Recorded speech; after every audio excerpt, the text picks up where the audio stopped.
The bright side of addiction is recovery, and recovery is living proof. If you're in recovery, know or love someone who is, or you simply want to know more about the recovery process, or maybe you're a bit concerned about someone that you know or love, well, this is the podcast for you, as we carry the message of hope and the promise of recovery. And a reminder that you can find all of our podcasts at recoverycoasttocoast.org.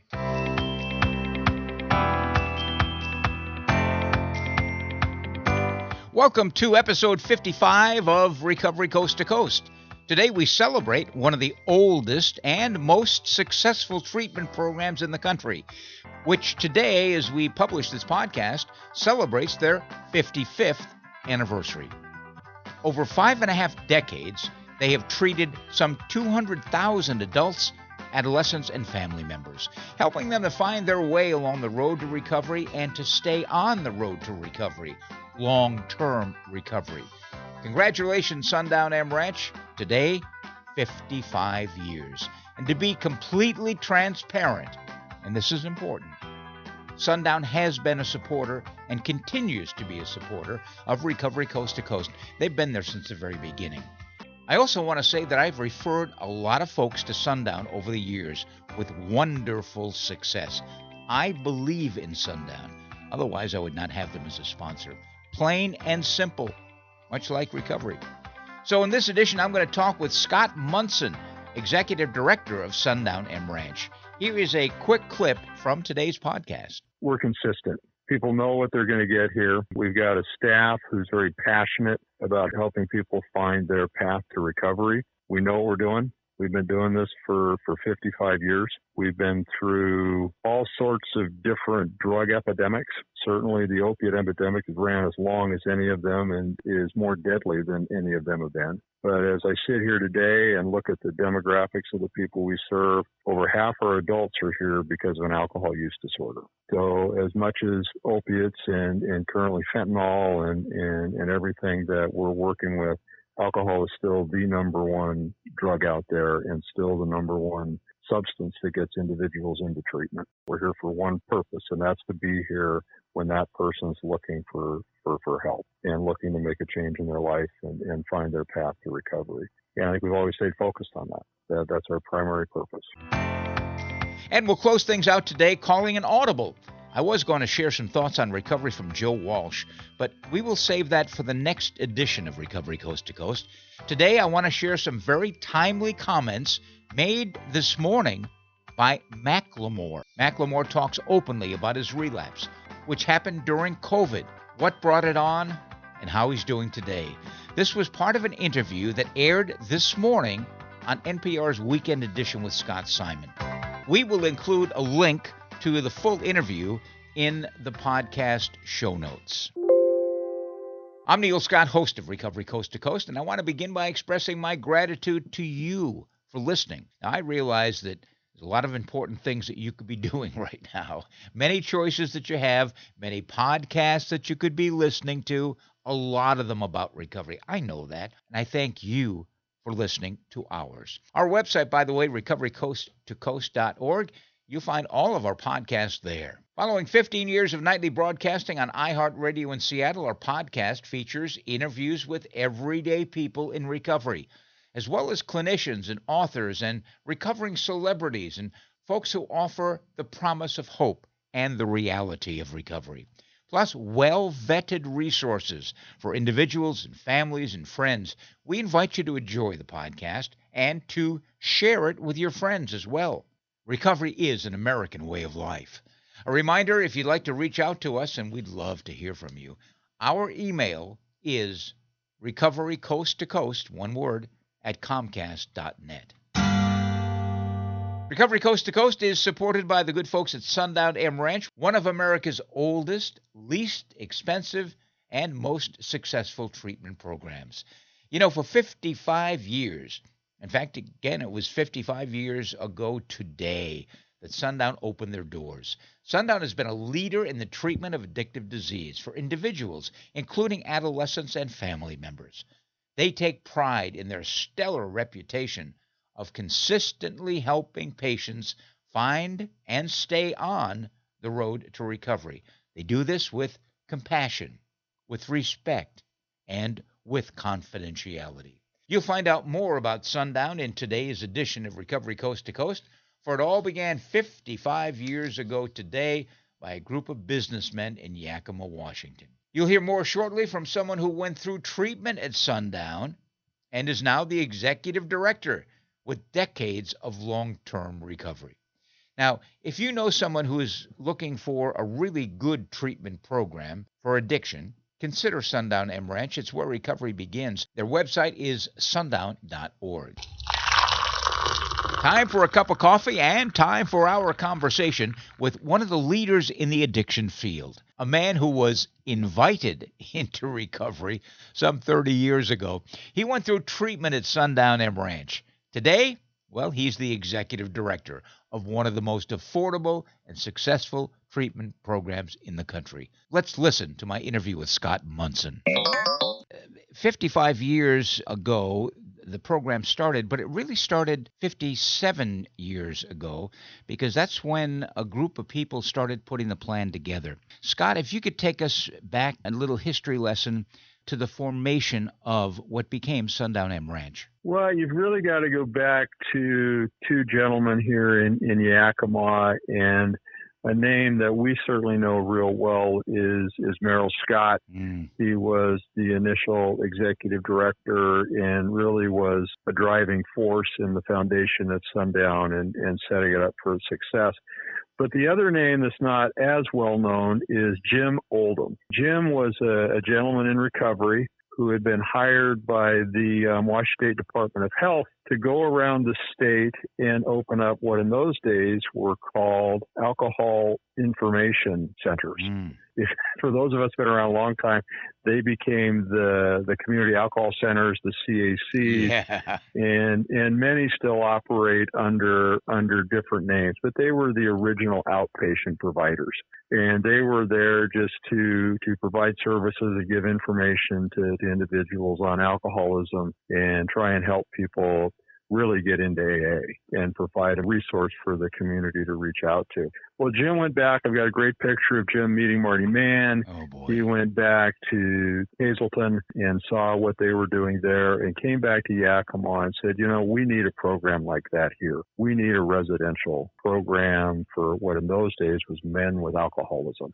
And he called Merrill, who was the manager of a local department store. And they put together a group, as you said, 1967 in April, and they held a dinner out at what was the old facility out in White Swan, which is about 40 miles south of Yakima as the crow flies. Within 10 months, they opened a residential program, 24 beds for men, and that's really how Sundown started. And that was in an abandoned warehouse, wasn't it? Actually, it was not. It was an abandoned boarding school. Okay. That was owned by a church that had been vacant for probably 15 years, if not longer. They had a caretaker there, but literally leased it for $1 a year. They did get an employment grant of about $80,000 that employed tribal members to come out and recondition the building, fix the dormitory, get the kitchen up and running. They held some sewing nights where women from the community came around and sewed the draperies and and did it. So it was very, very much a community event to open this program. When were women treated? So that's interesting. That became evident very quickly, and Sundown was the first residential program to admit women. There was an initial start of that, give or take 1970, 1971. As the story goes, they didn't completely think that through and had to stop admitting women and do some remodeling to the facility. And then it was, I think, 1973 when they had 9 permanent beds for a women's group. It stayed that size until we moved to this location out here in the Canyon in 1985. And we expanded to 24 beds for women and now currently have 48 beds for women, 48 beds for men. It's been an amazing journey over those 55 years, and certainly many of the people who work there now at Sundown actually went through the treatment center themselves, including Scott Munson. Well, my little journey in this endeavor, I actually was hired when Sundown was constructing the adult facility here at our current campus. I was asked to go into treatment about a week after we moved into the new facility, and have been blessed to be here ever since. Wow, you were invited in. I was invited in, yes, I was. As many of us understand how that works. Yes, exactly. The staff now, a lot of them are alumni of Sundown, correct? That's certainly true across the organization, particularly with the clinical staff and our house managers that work directly with the patients. You know, as we've grown, when I first started, it was 100%. Everybody was in recovery and a former patient. But we've grown to a size that it's probably still 65% of us, but also really on the clinical side it is, yeah. Yeah, that's really amazing. And it speaks volumes for Sundown M Ranch and the longevity. And, you know, people often ask me about treatment centers. What makes a good treatment center? Well, it's not the building. It's not the swimming pools. It's not all the fancy things that surround it. It's not the marketing. It is the staff. Tell me about your staff today. I really appreciate that question. And the place I just have to start is the last 3 years. We're coming out of COVID. We're running a residential healthcare facility. We're housing 100 patients that are coming and going, and COVID hits.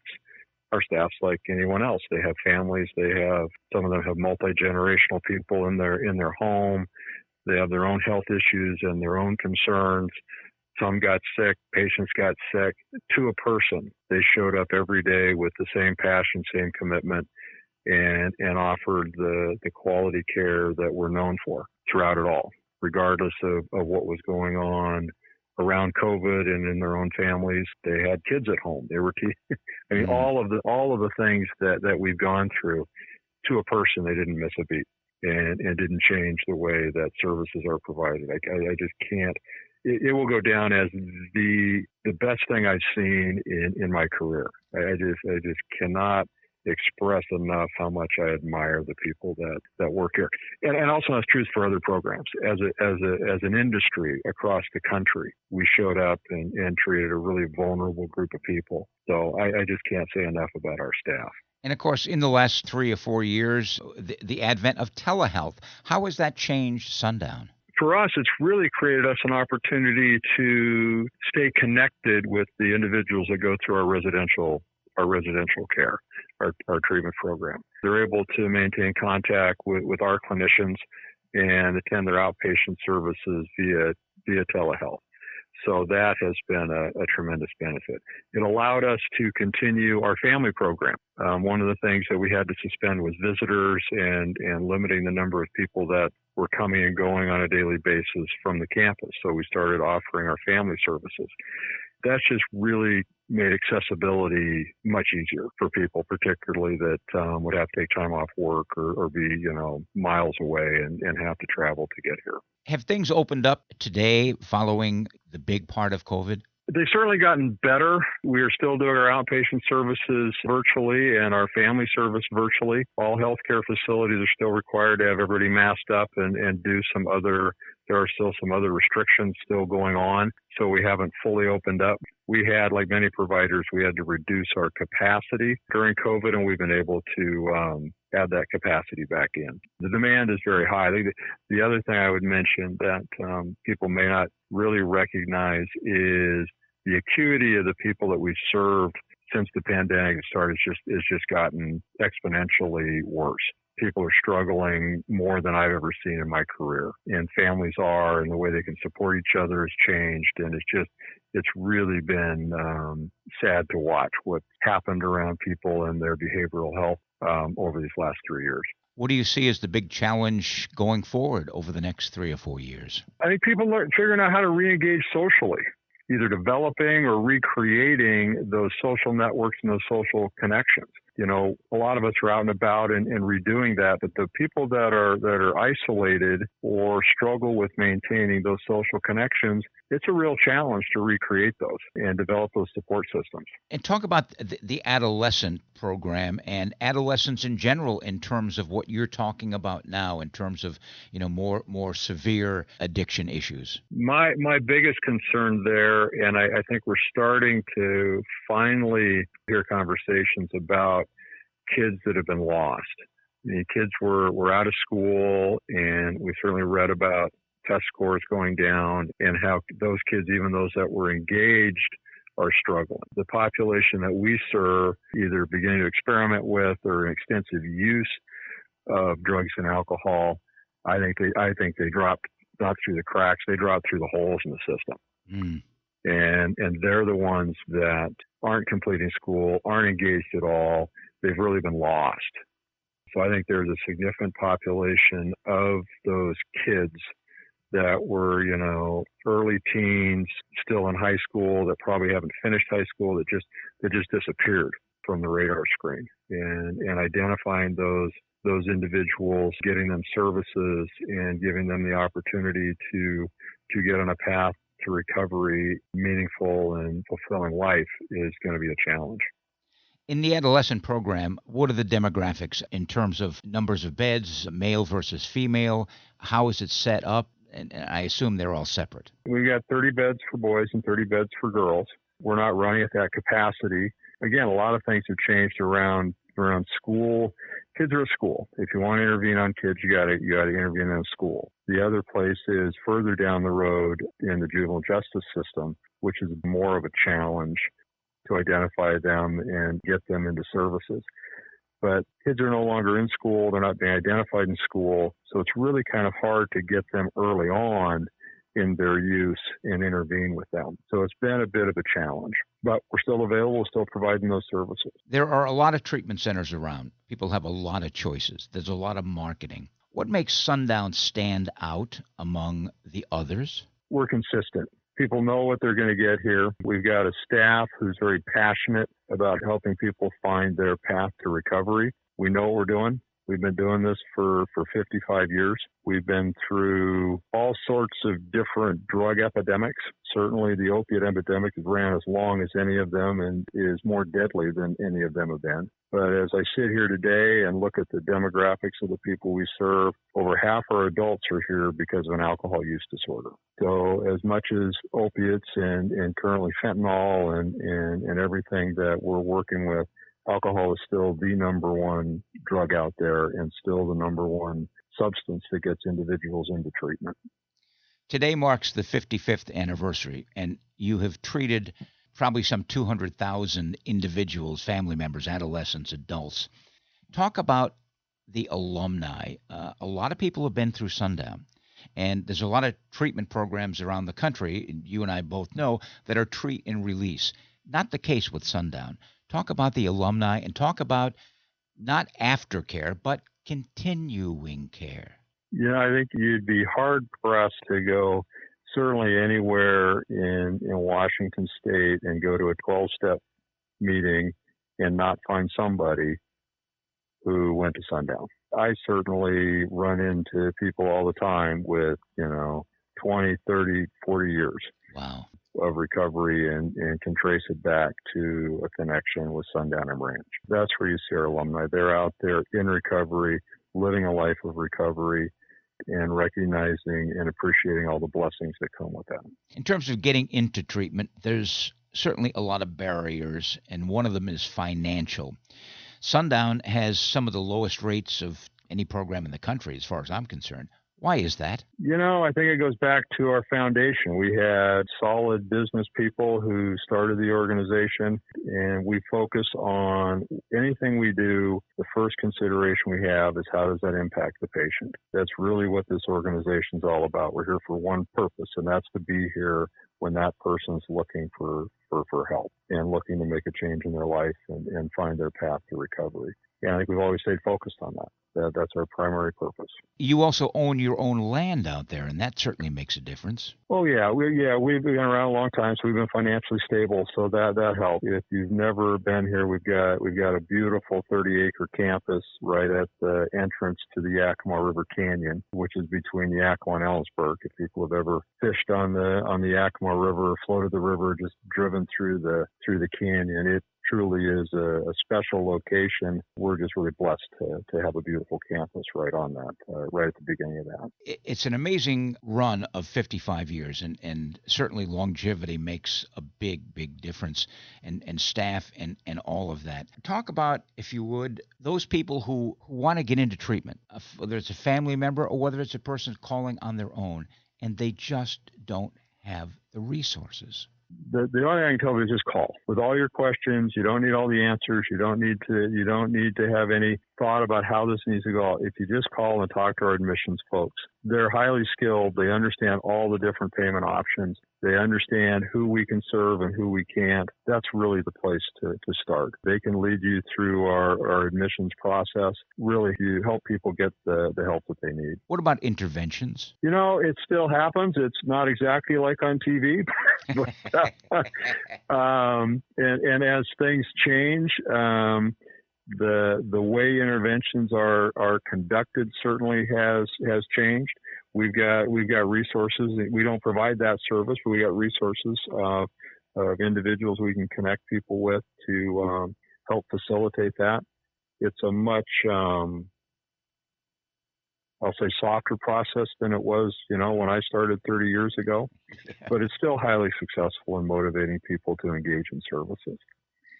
And the thing I tell people is it will change the conversation moving forward, regardless. Yep. Whether, it's this aha moment everybody wishes for, it puts it out in the open. It puts the issue on the table in a supportive way, in a protective environment, and it will bring about change even if it's not immediate.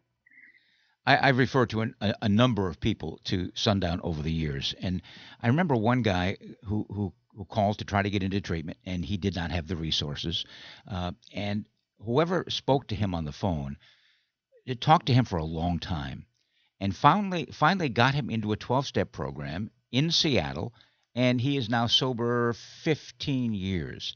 So it seems that when people call Sundown, there's a lot of options that are available. Our folks are trained and really focused on helping the individual that calls. And obviously that hopefully is an admission to Sundown M Ranch and a good positive experience there.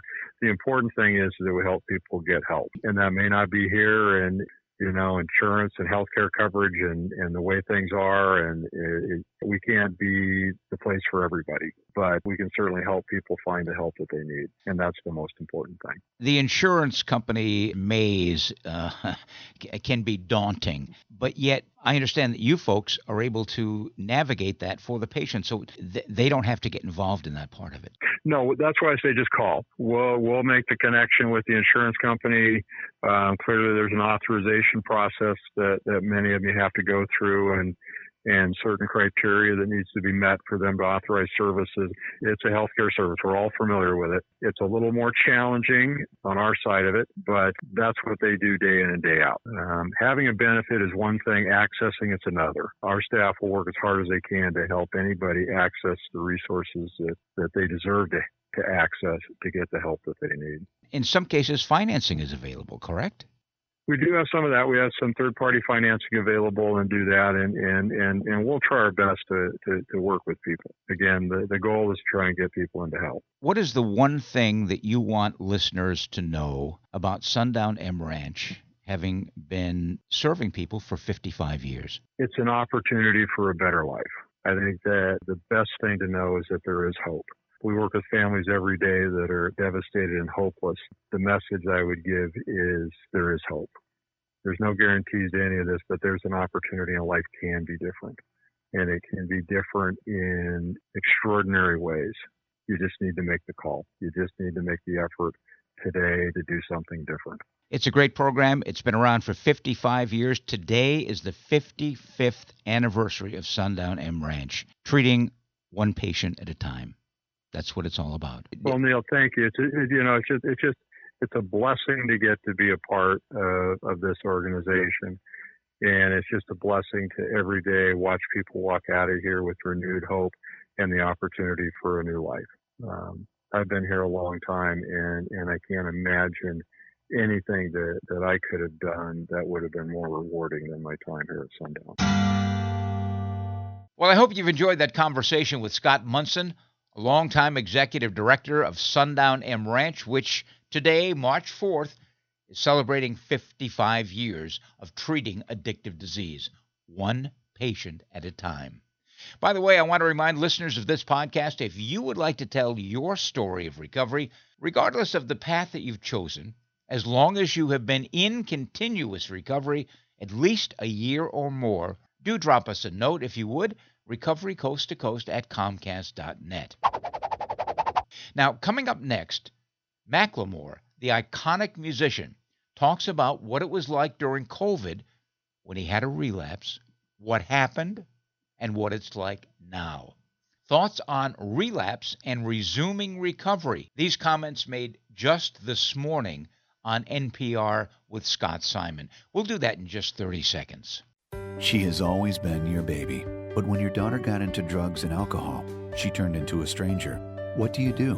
Where do you turn? Contact Sundown M Ranch. Sundown's nationally recognized youth treatment program guides young people back to a life free of drugs and alcohol. All treatment is gender specific and directed by caring certified professionals in a safe environment. You can get your daughter back and get to know her again. Go to www.sundown.org to learn more. All right, as promised, here are parts of that interview with iconic musician Maclemore. They aired this morning on NPR's Weekend Edition with Scott Simon. We'll go ahead and put a link in the show notes to the complete interview. Maclemore is one of the most popular musical artists in the world. He has some 13 billion streams of his music, and his hit single, which came out back in 2013, gosh, that's 10 years ago. Wow. It shot to number 1 in the Billboard music chart. He went into treatment back in 2008. He had a brief relapse in 2011. Another relapse, well, just a couple of years ago, during the pandemic. He talks openly about his struggles and the recent relapse, what happened, and what he's like today.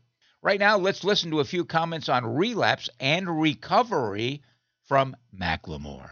The disease of addiction was resurrected. And part of my disease is just wanting to turn my head off, turn the world off, just escape. And the pandemic kind of did that. It was like, oh, well, now you don't have a job. Now you don't need to go tour. Now, your kids aren't even in school. You can escape. This is your chance. And that voice kept getting louder and louder the longer that I was away from my 12-step meetings that I go to in person multiple times a week. Zoom wasn't doing it for me the same way anymore.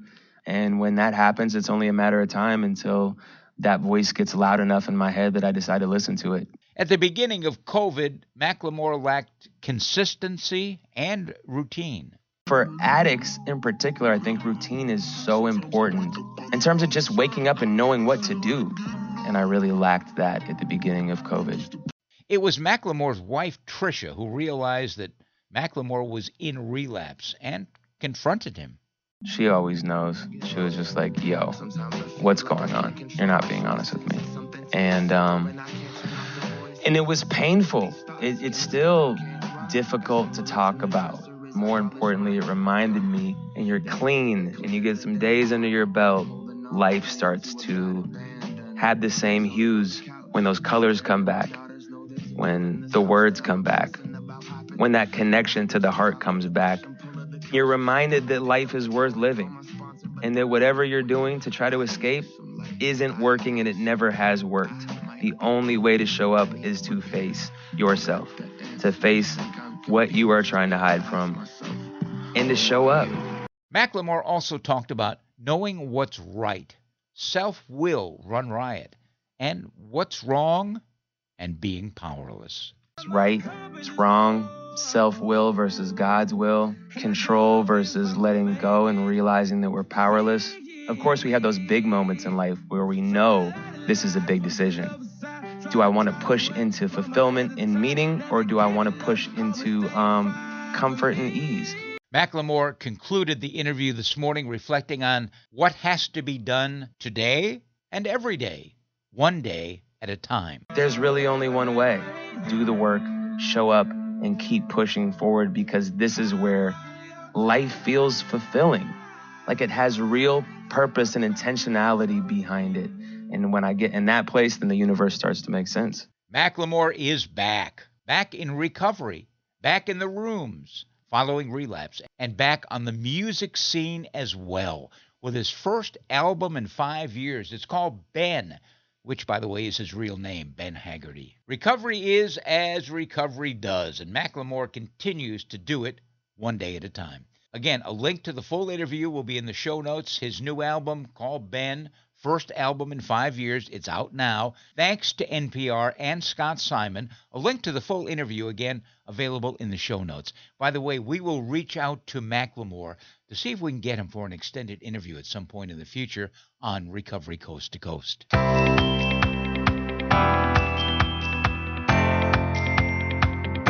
Well, that wraps up this edition of the national podcast Recovery Coast to Coast.